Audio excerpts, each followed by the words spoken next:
teman-teman semua, kembali lagi di video Commitment Learning. Pada pertemuan kali ini kita akan belajar software ArcGIS, tepatnya ArcMap. Yang akan kita lakukan pada video kali ini adalah membuat georeferensi pada peta dan juga membuat shapefile. Nah, sebelum masuk ke materi, saya akan memberikan sedikit intro tentang georeferensi dan juga shapefile. Georeferencing sendiri itu adalah sebuah metode yang digunakan untuk membuat titik kontrol pada peta untuk mengaitkan sebuah peta pada sistem koordinat di bumi. Untuk sistem koordinat di bumi sendiri ada banyak jenisnya, nanti kita akan bahas lebih lanjut.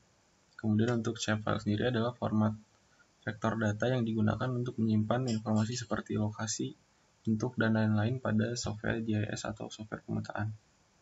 Nah, pada video kali ini, peta yang akan kita gunakan adalah peta di Taman Nasional Kepulauan Seribu. Yang akan kita buat nanti shapefile-nya adalah zona-zona di dalam taman nasional ini, seperti zona inti dan lain-lain.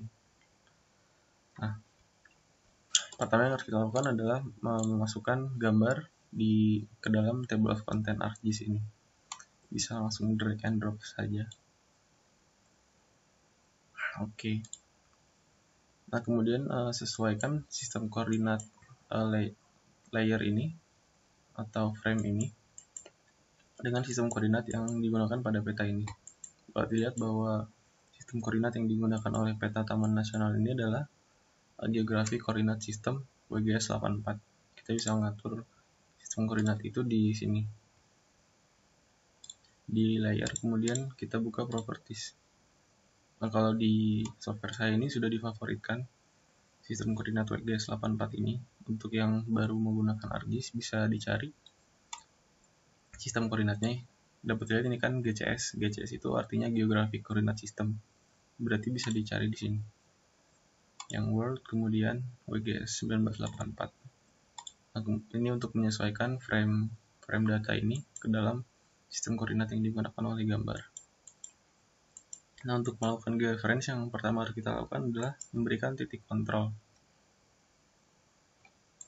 Untuk membuat titik kontrol yang harus kita lakukan adalah cari di menu georeference ini, kemudian klik add control points. Nah, kalau misalkan kurang jelas karena ketika mengimpor gambar pada ArcGIS ini gambarnya menjadi pecah pixelnya, bisa dilihat pada aplikasi lain aja untuk gambarnya sendiri, seperti Windows Photos kalau di saya. Nah, untuk melihat lebih jelas koordinat yang akan kita referensikan,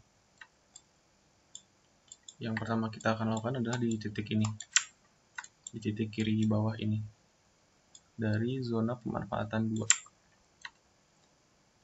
Koordinatnya adalah seperti ini, dapat dilihat latitude dan longitude-nya. Untuk memberikan koordinat titik kontrol, kita meletakkan di titiknya, kita klik kiri, kemudian klik kanan dan input DMS atau degree minute second, longitude dan latitude.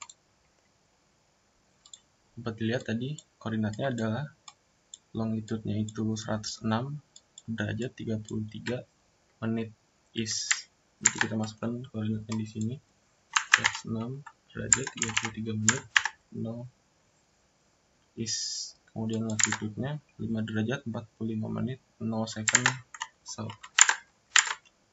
5 derajat 45 menit 0 second south. Nah, ketika kita berikan titik kontrol, maka akan hilang gambarnya karena sudah menyesuaikan ke koordinat yang tadi kita masukkan. Untuk zoom lagi ke gambarnya, kita klik kanan di layer ini, kemudian kita zoom to layer. Nah, kemudian kita tambahkan titik kontrol lagi. Di peta tadi kan ada 4 titik kontrolnya ya, tinggal kita tambahkan saja titik kontrol lainnya. Berarti di sini kita masukkan titik kontrol DMS. Kemudian cari lagi koordinatnya, itu adalah 106 derajat 40 menit.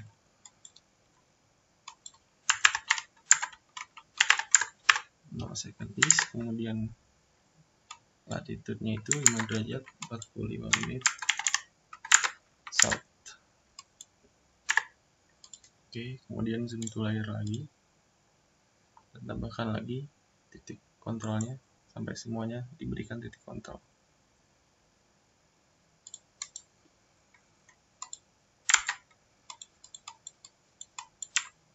koordinatnya 106, 33, 538.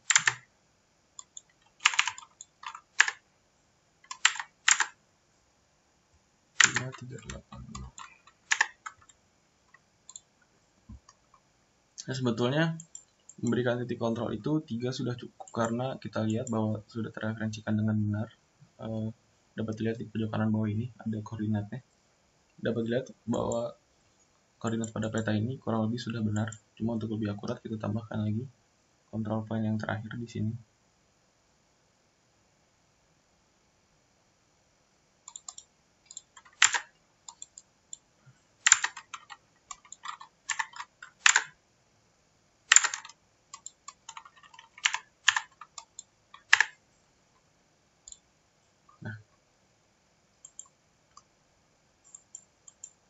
Dapat dilihat bahwa peta sudah tergeoreferensikan dengan benar. Untuk melihat koordinat yang sudah dimasukkan tadi bisa lihat di sini di view link table ini. Dan kalau teman-teman ingin menghapus semua titik koordinatnya juga bisa, tinggal di blok saja. Kemudian dipencet delete atau backspace. Karena sekarang ini georeferensinya sudah benar, kita bisa update georeferencing. Oke. Kemudian yang akan kita lakukan adalah membuat shapefile zona-zona ini. Nah, bagaimana cara melakukan pembuatan shapefile? Yang harus kita lakukan pertama-tama adalah membuat folder pada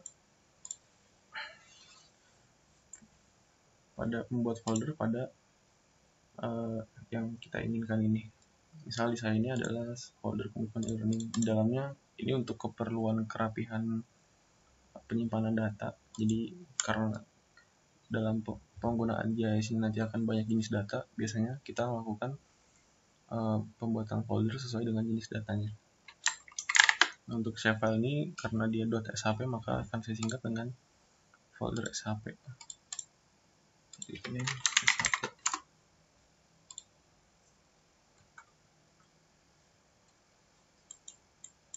Kemudian kita tinggal memasukkan ini, membuat shapefile.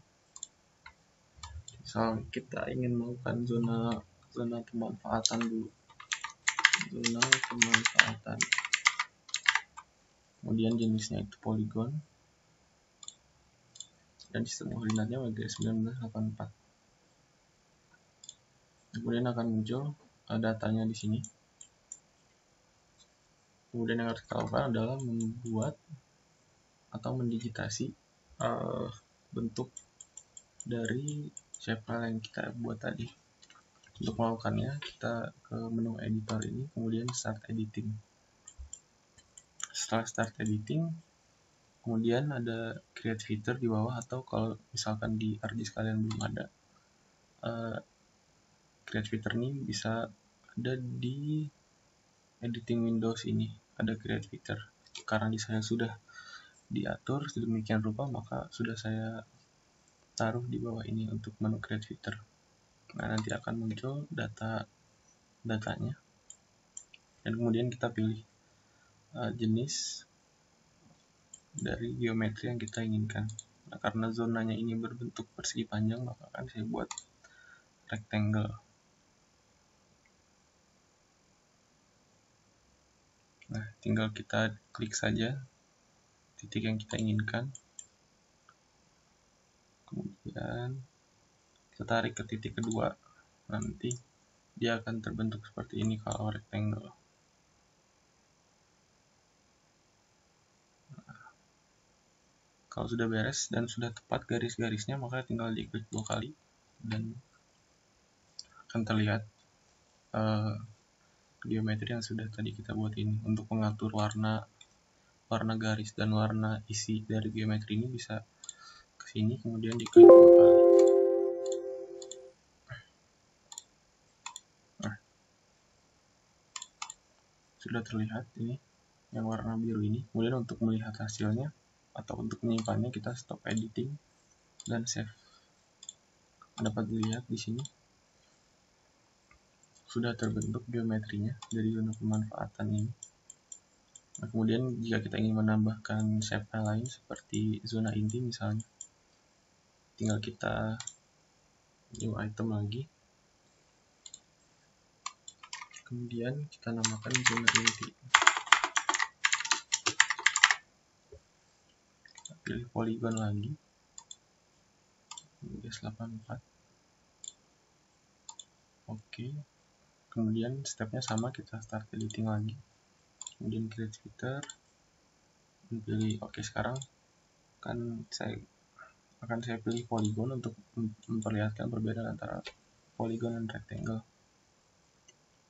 Nah, kalau untuk polygon ini dia lebih fleksibel untuk membentuk geometri yang tidak segi 4, misalnya segitiga atau trapesium dan lain-lain, atau bentuk random pun bisa dibuat dengan polygon ini. Dan sama kalau misalkan sudah beres, tinggal diklik 2 kali, kemudian geometrinya akan terbentuk. Untuk sekarang, untuk membuat zona inti akan digunakan rectangle saja untuk mempertahankan kerapihan.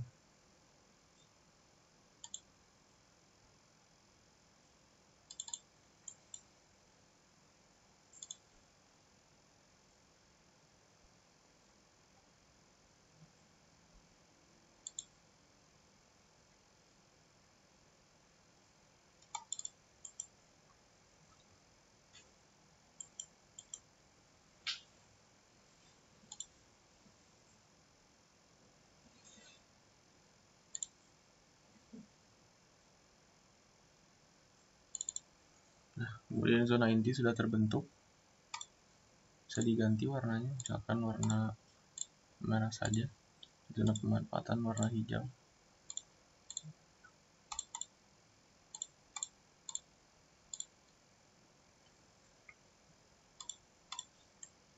Dapat dilihat sudah terbentuk zona-zonanya. Nah, jika teman-teman ingin membuat objek lain seperti keperluan untuk membentuk base map, bisa juga dilakukan dengan membentuk shapefile ini. Misalkan ingin membentuk bentuk pulau bira besar ini ya.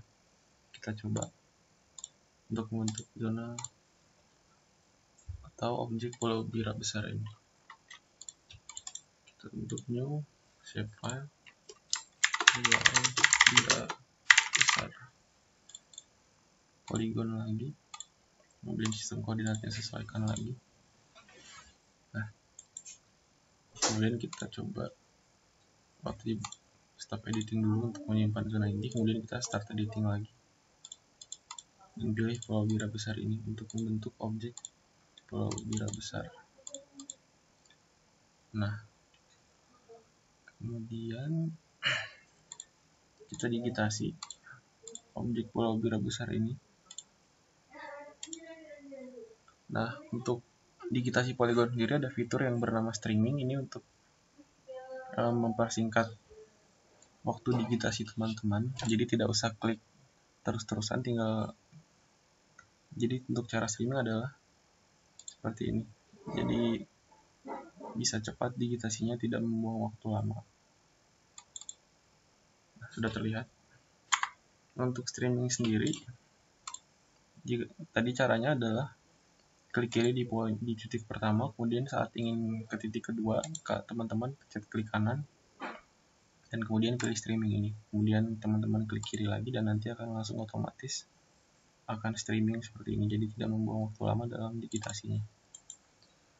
Nah, seperti itu kurang lebih untuk membuat shapefile. Untuk shapefile sendiri ada banyak jenisnya, seperti teman-teman tadi lihat. Ada misalkan ada point, ada polygon yang tadi kita gunakan, ada polygon, kemudian polyline untuk membuat garis, dan lain-lainnya. Tergantung dari kebutuhan penggunaan pattern dari teman-teman.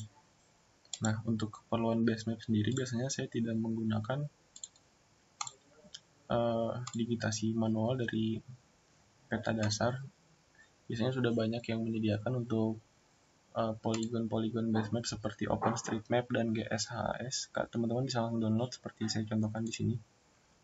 Ini adalah dari OpenStreetMap atau OSM. Jadi untuk keperluan base map sudah banyak yang menyediakan seperti ini OpenStreetMap. Tinggal diatur saja pewarnaannya, misalnya warnanya hitam, Dan kemudian outline-nya tidak usah untuk menghilangkan garis-garis ini. Kemudian di OK dan akan terlihat sudah terbentuk otomatis pulau-pulaunya. Dan jika kita mengaktifkan lagi zona-zona ini, kalau koordinat kita sudah benar, maka zona-zona ini akan sesuai dengan hasil digitasi kita tadi. Dan dapat dilihat jika menyesuaikan dengan peta aslinya, maka objek-objek tadi sudah sesuai koordinatnya dengan peta referensi kita ini yang dikeluarkan oleh Taman Nasional Kepulauan Seribu. Nah, mungkin untuk video komitmen e-learning kali ini cukup sekian. Sampai bertemu lagi di episode video komitmen e-learning selanjutnya. Sampai jumpa teman-teman sekalian. Salam surveyor.